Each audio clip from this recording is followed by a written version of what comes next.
Welcome to Taiwan Talks. I'm Betty Chen. The National Committee on American Foreign Policy, NCAFP, has released a report following a closed-door meeting with scholars from the United States, China, and Taiwan. The report highlights that the lack of direct communication across the Taiwan Strait leads to mistrust and misunderstandings. Establishing direct communication channels has been deemed crucial to preventing crises. The question now is how to develop these channels of communication across the Taiwan Strait. Joining us today are Herlin Chien, National Pingtung University of Science and Technology, College of Humanities and Social Sciences Professor, and Huang Kuibo, National Zhengzhi University Professor of Diplomacy. A warm welcome to both of you on the show. The closed-door meeting was conducted as a track-two dialogue, meaning it involved no current government officials. The report's conclusions are pessimistic, assuming that the negative U.S.-China relations and the Cross-Strait impasse will continue. So let's start with today's conversation. My first question will be directed to Professor Huang, who personally attended this meeting. So, Professor Huang, do you expect that the current Cross-Strait situation will continue to remain in this deadlock? That's my personal take on that, and I think that's the take of most participants in that NCAFP conference held in New York 2 months ago. Why is that? Because I think people know that Beijing has held a very firm position towards Taiwan. That is, Taiwan is part of China, and China is represented legally by the PRC government. Of course, sometimes Beijing said both the mainland and Taiwan belong to China. But in fact, Beijing always sees Taiwan as a local province, a local government. It's not a central to central. Never be like that. But in Taiwan, after Tsai Ing-wen's terms, and William Lai, the current president, is also holding a very tough position on Taiwan's own political status. That is, Taiwan has been a sovereign independent country. Its current title is the Republic of China. And sometimes the two presidents, Tsai and Lai, would call the Republic of China as Taiwan or the Republic of China, Taiwan. So they're confusing us with the titles. But anyway, they see Taiwan as politically, legally different from mainland China, including the PRC. So with these two extremes, I think most experts in that conference didn't think it would be possible for the two sides to have a very warm or constructive discussions as to how the two sides can coexist in the following future.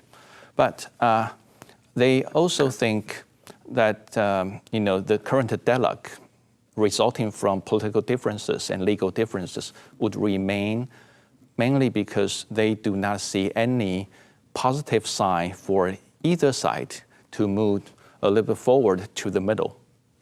Therefore, I think that's why in this report released by NCAFP, you could see some relatively pessimistic conclusion about the current situation in the Taiwan Strait and the ongoing development of cross-strait relations. So, Professor Huang, you talk about the pessimistic conclusions arising from this report. So, Professor Chien, with this pessimism, and also we understand the fact that over the last 8 years and now moving on to the 9th year, there has been a lack of direct communication between leaders from both sides of the Taiwan Strait. What kind of potential risk will this pose? I think based on realism, international relation perspective, trust or good communication is never a fundamental basis for good international relation. So between China and Taiwan, we do have some kind of communication, if not a direct one. For example, for the past 20, 30 years, even though we do not have any direct communication, but communication does not limit to the verbal agreement. Some action or inaction, no action, also is a mean of communications. So the two countries only can start this meaningful dialogue if we have reached some consensus, just like Professor Huang mentioned about that the two sides, our difference is just too vast at this moment. So we have to wait until the right moment. Or in political science, we talk about a term called focusing event. We need to wait for a window of opportunity to start the so-called direct communication. But so far, we have maintained this status quo. And for the past 20 and 30 years, with this status quo, both China and Taiwan, we are able to develop economically. So no one is willing to break that status quo unless we do have some kind of a consensus, either is for unification or other result.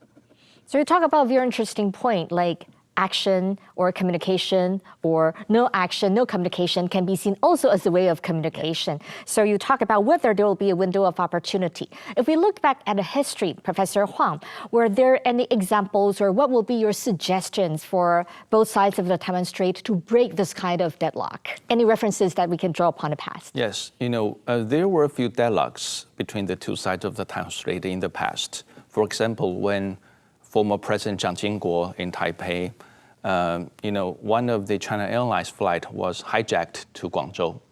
So it ended up with some cross-strait negotiations informally in order to solve this hijacking problem. In those years, the two sides didn't have anything like the 1992 consensus. They didn't have those political understanding about mutually recognition of jurisdictions. In those years, none of this. But because of this urgent need, then Jiang Jingguo decided to negotiate with Beijing over this hijack issue. Also, for example, during the Chen Shui-bian period, Chen Shui-bian is a pro-independence president, but cross-strait negotiation did take place because there were, again, some urgent needs for cross-strait direct flights. Due to the pressure from the Taiwanese businessmen doing business on the mainland, the Chen administration and the authorities in Beijing began some sort of negotiations. I don't know whether or not they call that as a negotiation, but they, by my understanding, began some negotiations over the so-called charter flights. Because there wasn't any direct flight without political foundation. But because of this urgent need, then the two governments on both sides agreed, okay, let's call that kind of flight as charter flight. So if you have daily charter flight, it looks like direct flight. That's the beauty of ambiguity in negotiation.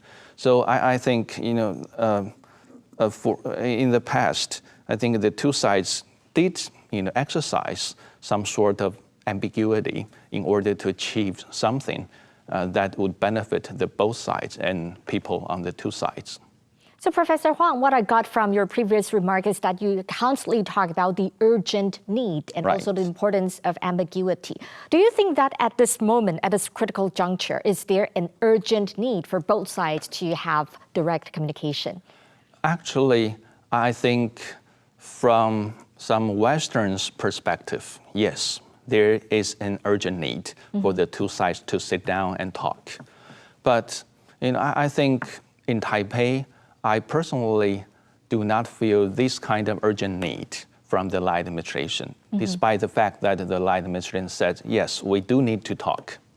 Okay, and also in Beijing, I do not feel such an urgency either. Beijing thinks, okay, since you are in support of concrete or incremental Taiwan independence, then I'm not going to talk to you. Not until you change your position, then cross-strait negotiation will not happen. I think, so to me, I think Beijing is not in a hurry. But I do not think Beijing is expecting some kind of regime change or ruling party change in Taipei in 2028, because that's still too early to call.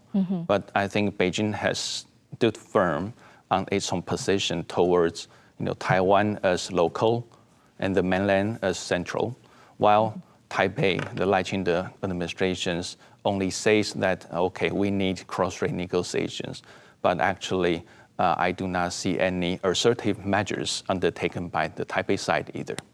And now I'd like to raise my question to Professor Chien.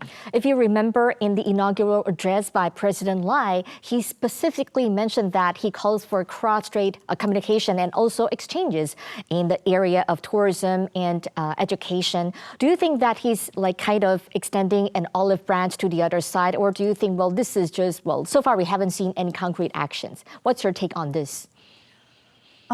We can see from the inauguration speech that our President Lai did express a friendly invitation for the further communication. And obviously that invitation does not receive a positive response.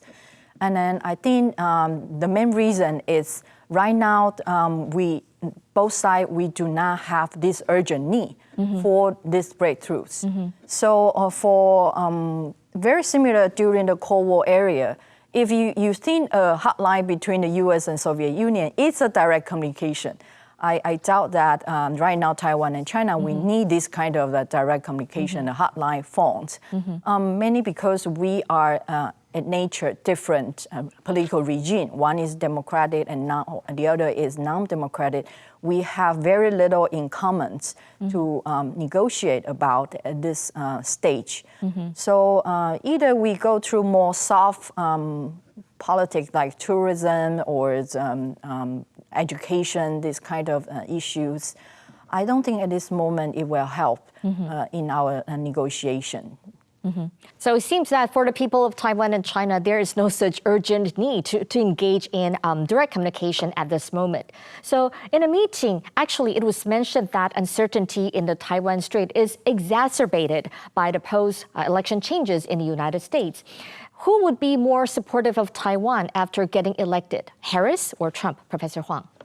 It's commonly believed in Taiwan that the Democrats, Harris, would be more supportive for Taiwan because she would follows a lot of national security and foreign policies already undertaken by the Democratic government administration, President Biden, and also Harris has been orally friendly to Taiwan occasionally.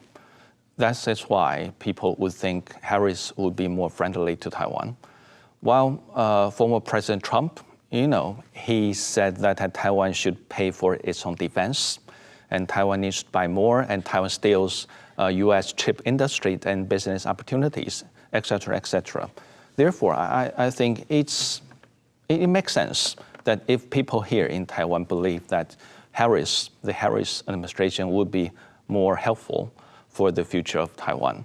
But I would say that, former President Trump is very much difficult to predict, and to predict his behavior and his policy orientations. Therefore, uncertainties associated with former President Trump might be harmful for Taiwan, but it might be neutral for Taiwan if Donald Trump doesn't want to do too much about Taiwan, or he just simply ignores Taiwan. Okay, and because of this unpredictability, then perhaps, I would say perhaps, uncertainty associated with Trump would be a little bit better for Taiwan if he thinks, okay, now I do need Taiwan to stand by my side to help me resist mainland China. Therefore, you don't know what former President Trump would be going to do if he got elected, re-elected. Therefore, I think uncertainties, yes, always exist. But the future of Taiwan-USA relations, I really have no idea. We'll have to wait and see. Right. Professor Chien, actually, traditionally, it seems that the Republican Party has been very supportive of Taiwan. But this time, in the Republican Party's platform, Trump omitted Taiwan for the first time. Does it mean that now the Democratic Party is more supportive of Taiwan? And do you think that if Harris gets elected, she will continue Biden's policies towards Taiwan? I think American diplomacy, they practice realism. They are very practical. And then this practicality is shared in the American bipartisan politics, both by the Republican and the Democrat. So what Taiwan needs is for a small state like us facing strong state, we need to figure out how can we stay relevant. If Taiwan can become very relevant to the U.S. politics, right now what the President Trump trying to ignore us is to try to give us pressures, maybe pushing us for more military procurement package in the future. And then both Republican and Democrat, I don't think they will give us any promise to help Taiwan if there is a military conflict occurring here. So basically, Americans are trying to help Taiwan to procure more military weapons and then to train increase our military capacity. But both parties do not have any promise, a firm promise to help Taiwan in our defense in the futures. So I think just go back to what Professor Huang said. At the end of the day, we still need to rely on our own national defense to defend ourselves. That's really important, right? A recent article in The Economist titled, "Why is Xi Jinping Building Secret Commodity Stockpiles?" points out that over the past 20 years, mainland China has imported massive quantities of food and industrial raw materials with a substantive increase of 16% throughout 2023 and a further 6% in the first 5 months for 2024. Given the sharp decline in consumer demand in the mainland market, is China's rapid stockpiling of raw materials a deliberate preparation for potential conflict? And according to a consulting firm, Rapidon Energy, it estimates that since the beginning of 2024, China has been adding 900,000 barrels of crude oil to its stockpiles daily. And in June, the stockpiling rate surged to 1.5 million barrels per day, indicating a significant acceleration. So given all these facts, including the crude oil and also the stockpiling, does it seem like the dangers in tension, and can we interpret that as a warning sign that actually China is preparing for a hot war with Taiwan? Professor Huang. I think it's too far to call that mainland China, because of this, is preparing for a war against Taiwan. Because first, the population of mainland China reaches over 1.4 billion. That's the second largest population in the world. So, like food security, and there would be the need for enough food to feed the Chinese people. Therefore, I do not think any Chinese Communist administrations would tolerate the insufficiency of food for its own people. Then I think, without food, we always say that Chinese people, pay a lot of attention to food. We just like to talk about food. Yes. Like the first greeting we might say in the days, have you eaten? Yes, right. in Taiwanese, right? right, 吃饱没? Yeah. Yes, so I think food security might not be that important for some small country, but for such a big places like mainland China, food security and enough food, to affordable food, is so important for its national security. And as for some other stockpiling, I think it's basically for mainland Chinese own need to maintain internal security. Because my second point is because if mainland China really wants to give it a try attacking Taiwan, then I think we have to look at how much steel it purchases or produced domestically without exporting to other countries. Because holding steel is so important to come up with advanced weapons. So the steel production would be one important factor to look at. And second is to look at whether or not it is going to not only recruit, but also mobilize troops along the coastline of the Chinese mainland. And it takes time. It won't happen within 2 or 3 days. It takes at least 2 to 4 weeks so that we can see, okay, there is a salient troop mobilization along the Chinese coastline, which might aim at Taiwan.